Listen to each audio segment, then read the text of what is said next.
Hi, I'm Wayne Alaroot for Personal Liberty. Forget impeachment. It's time for criminal prosecution. Obamacare isn't about incompetence and it isn't about political disagreement. It's about $1 trillion fraud carried out by the President of the United States of America. Let's say a TV pitchman, like the Ginsu knife guy, promised free health insurance on late night TV.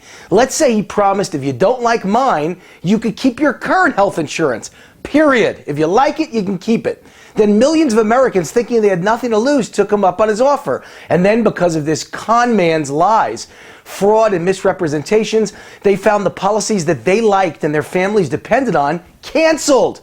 When they went to his website for help to try and save themselves, they found that it was not only deceptive, but defective. The few who could get on found they had to enter their personal information, even if all they wanted to do was compare plans and prices. And once they did this, they were trapped. Their personal information would be used to extort them. They were warned that if they didn't buy, they'd be fined. And now that they have your personal information, they know who you are. You're trapped.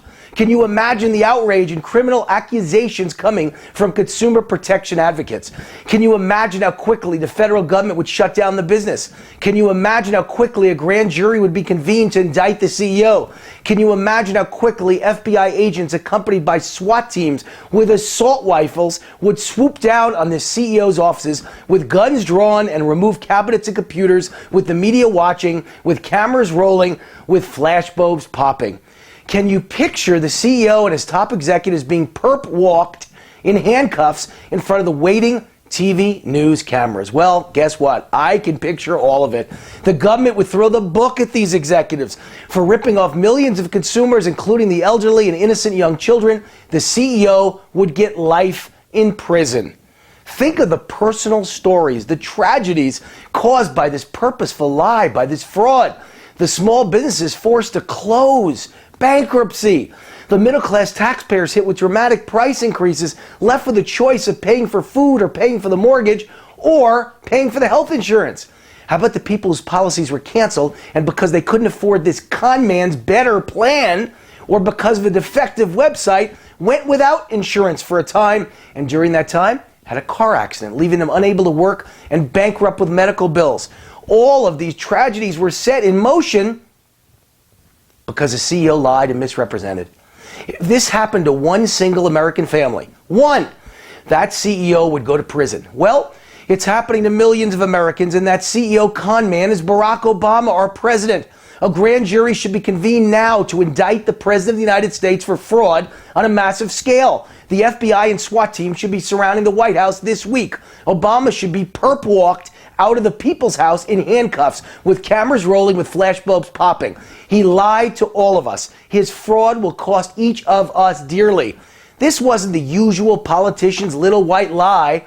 This was a gigantic, purposeful lie that might cost 16 million or more Americans our health insurance, eventually 90 million when the business mandate comes into effect. The lie will cost a typical family thousands more per year for a new expensive policy none of us can afford or want.